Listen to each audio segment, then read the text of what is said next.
ನಾನಿವತ್ತು ನುಗ್ಗೆಕಾಯಿಯಿಂದ ಒಂದು ಮಸ್ತ್ ಆದಂತಹ ರೆಸಿಪಿಯನ್ನು ಮಾಡ್ತಾ ಇದ್ದೀನಿ. ಅದು ನುಗ್ಗೆಕಾಯಿನ ಕಾಯಿ ರಸ. ಹಾಯ್ ಫ್ರೆಂಡ್ಸ್, ನಮಸ್ಕಾರ, ವೆಲ್ಕಮ್ ಟು ನಳಪಾಕ. ನೋಡಿ ಎಷ್ಟು ಚೆನ್ನಾಗಿದೆ ನುಗ್ಗೆಕಾಯಿ ಅಂತ. ಇದು ನಮ್ಮ ಮನೇಲೇ ಬೆಳೆದಿರುವಂತಹ ನುಗ್ಗೆಕಾಯಿ.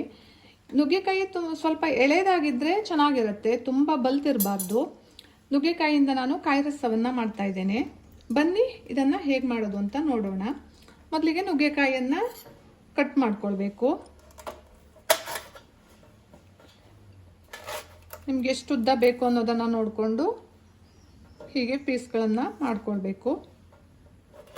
ನಾನೀಗ ಎಲ್ಲವನ್ನ ಇದೇ ರೀತಿ ಕಟ್ ಮಾಡ್ಕೊಳ್ತೇನೆ. ನೋಡಿ, ನುಗ್ಗೆಕಾಯಿಯನ್ನೆಲ್ಲ ಹೆಚ್ಚಿಟ್ಕೊಂಡಿದ್ದೇನೆ. ಈಗ ಇದಕ್ಕೆ ಒಂದು ಒಗ್ಗರಣೆಯನ್ನು ಮಾಡ್ಕೊಳ್ಬೇಕು. ಈಗ ಒಂದು ತವಾವನ್ನು ಕಾಯೋಕೆ ಇಟ್ಕೊಂಡಿದ್ದೇನೆ. ಇದಕ್ಕೆ ಒಂದು 2 ಟೇಬಲ್ ಸ್ಪೂನಷ್ಟು ಎಣ್ಣೆಯನ್ನು ಹಾಕ್ಕೊಳ್ತಾ ಇದ್ದೇನೆ. ಎಣ್ಣೆ ಕಾಯ್ತಿದ್ದಾಗೆ 1 ಟೇಬಲ್ ಸ್ಪೂನಷ್ಟು ಉದ್ದಿನಬೇಳೆ, 1 ಟೀ ಸ್ಪೂನಷ್ಟು ಜೀರಿಗೆ, ಒಂದು ಅರ್ಧ ಟೀ ಸ್ಪೂನಷ್ಟು ಮೆಂತೆಯನ್ನು ಹಾಕ್ಕೊಳ್ತೇನೆ. ಇದರೊಟ್ಟಿಗೆ ಮೆಂತೆ ತುಂಬ ಚೆನ್ನಾಗಿ ಪರಿಮಳ ಕೊಡುತ್ತೆ. ಹಾಗೆ ಒಂದು ಅರ್ಧ ಟೀ ಸ್ಪೂನು ಸಾಸಿವೆಯನ್ನು ಹಾಕ್ಕೊಳ್ತೇನೆ.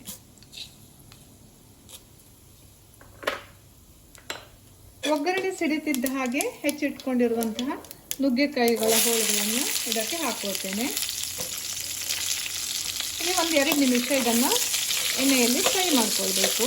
ಇದಕ್ಕೆ ಬೇಯಿಸ್ಕೊಳ್ಳಿಕ್ಕೆ ಬೇಕಾಗುವಷ್ಟು ನೀರನ್ನು ಹಾಕ್ಕೊಳ್ತೇನೆ.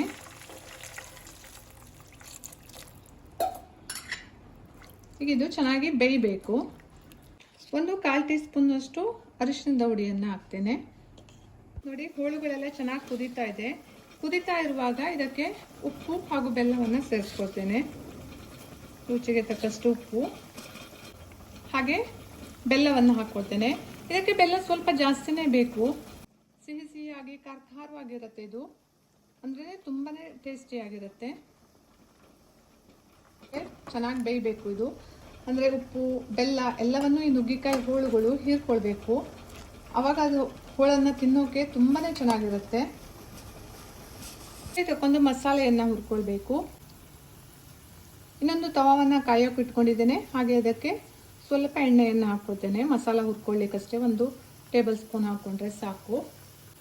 1 ಟೀ ಸ್ಪೂನ್ ಆಗುವಷ್ಟು ಉದ್ದಿನಬೇಳೆ ಹಾಗೆ 1 ಟೀ ಸ್ಪೂನ್ ಆಗುವಷ್ಟು ಕಡಲೆಬೇಳೆಯನ್ನು ಸಹ ಹಾಕ್ಕೊಂಡಿದ್ದೇನೆ. ಈಗ ಇದನ್ನು ಚೆನ್ನಾಗಿ ಹುರ್ಕೊಳ್ಬೇಕು. ಒಂದು 7ರಿಂದ 8 ಕೆಂಪು ಮೆಣಸಿನಕಾಯಿಯನ್ನು ಹಾಕ್ಕೊಳ್ತಾ ಇದ್ದೇನೆ. ಖಾರವನ್ನು ನೀವು ನೋಡ್ಕೊಂಡು ಹಾಕ್ಕೊಳ್ಳಿ.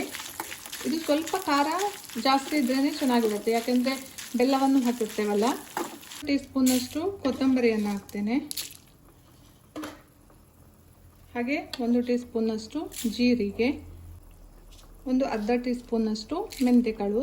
ತುಂಬ ಮೆಂತೆಯನ್ನು ಹಾಕಬೇಡಿ, ಕಹಿ ಬಂದುಬಿಡುತ್ತೆ. ಅರ್ಧ ಟೀ ಸ್ಪೂನಷ್ಟು ಸಾಸಿವೆ ಹಾಗೆ ಒಂದು 4ರಿಂದ 5 ಕರಿಬೇವಿನ ಎಲೆಗಳನ್ನು ಹಾಕ್ಕೊಳ್ತೇನೆ. ಈಗ ಇದನ್ನು ಚೆನ್ನಾಗಿ ಹುರ್ಕೊಳ್ಬೇಕು. ಕೊನೆಯಲ್ಲಿ ಒಂದು ಅರ್ಧ ಟೀ ಸ್ಪೂನಷ್ಟು ಬಿಳಿ ಎಳ್ಳು. ಇಷ್ಟನ್ನು ಚೆನ್ನಾಗಿ ಹುರ್ಕೊಂಡ್ರೆ ಆಯಿತು. ಇದು ಆರಿದ ಮೇಲೆ ಇದನ್ನು ರುಬ್ಕೊಳ್ಬೇಕು.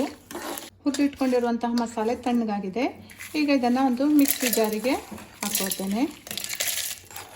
ಹಾಗೆ 1 ಕಪ್ ಆಗುವಷ್ಟು ಹಸಿ ತೆಂಗಿನ ತುರಿಯನ್ನು ಹಾಕ್ಕೊಳ್ತೇನೆ. ತೆಂಗಿನ ತುರಿ ಸ್ವಲ್ಪ ಜಾಸ್ತಿ ಹಾಕ್ಕೊಳ್ಬೇಕು, ಯಾಕಂದರೆ ತೊಗರಿಬೇಳೆ ಯಾವುದನ್ನು ಹಾಕೋದಿಲ್ಲ ಇದಕ್ಕೆ. ಹಾಗಾಗಿ ತೆಂಗಿನಕಾಯಿ ಸ್ವಲ್ಪ ಜಾಸ್ತಿ ಬೇಕು. ಹಾಗೆ ಹುಣಸೆ ಹಣ್ಣನ್ನು ಹಾಕ್ಕೊಳ್ತಾ ಇದ್ದೇನೆ. ನೀವು ಹಾಕಿರೋ ಖಾರವನ್ನು ನೋಡಿಕೊಂಡು ಹುಣಸೆ ಹಣ್ಣನ್ನು ಹಾಕ್ಕೊಳ್ಬೇಕು.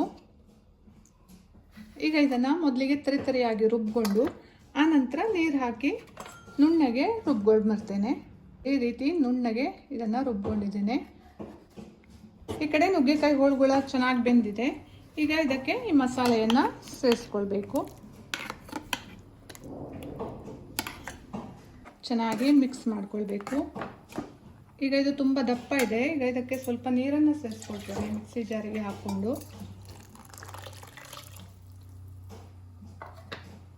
ಇದು ಕುದೀತಾ ಕುದೀತಾ ಇನ್ನೂ ಸ್ವಲ್ಪ ದಪ್ಪ ಆಗುತ್ತೆ, ಗಟ್ಟಿ ಆಗುತ್ತೆ. ಇದನ್ನ ಈಗ ಒಂದು 5 ನಿಮಿಷ ಕುದಿಸ್ಕೊಳ್ಬೇಕು ಚೆನ್ನಾಗಿ. ಕುದೀತಾ ಇರುವಾಗ 1-2 ಕರಿಬೇವಿನ ಎಲೆಗಳನ್ನು ಮತ್ತೆ ಹಾಕ್ಕೊಳ್ತೇನೆ. ಈಗ ಚೆನ್ನಾಗಿ ಕುದಿಸ್ಕೊಳ್ಬೇಕು. ಅನ್ನದ ಜೊತೆಗಲ್ಲದೆ ದೋಸೆ ಜೊತೆಗೂ ತುಂಬಾ ಚೆನ್ನಾಗಿರುತ್ತೆ ಇದು. ನೋಡಿ ಚೆನ್ನಾಗಿ ಕುದೀತಾ ಇದೆ. ಕುದೀತಾ ಹೋದಾಗೆ ಇದು ಗಟ್ಟಿ ಆಗ್ತಾ ಹೋಗ್ತಾ ಇದೆ. ಕಡಲೆಬೇಳೆ ಉದ್ದಿನಬೇಳೆ ಎಲ್ಲ ಹಾಕಿರೋದ್ರಿಂದ ಇದು ಗಟ್ಟಿ ಆಗುತ್ತೆ. ಹಾಗಾಗಿ ಮೊದಲೇ ತುಂಬ ಗಟ್ಟಿ ಇಟ್ಕೊಳ್ಬಾರ್ದು. ಸ್ವಲ್ಪ ನೀರು ಮಾಡಿಕೊಂಡ್ರೆ ಕುದೀತಾ ಕುದೀತಾ ಗಟ್ಟಿ ಆಗುತ್ತೆ. ಈಗ ಇದು ಚೆನ್ನಾಗಿ ಕುದ್ದಿದೆ. ಇಷ್ಟು ಕುದಿದ್ರೆ ಸಾಕು. ಈಗ ಸ್ಟವನ್ನು ಆಫ್ ಮಾಡ್ತಾ ಇದ್ದೀನಿ.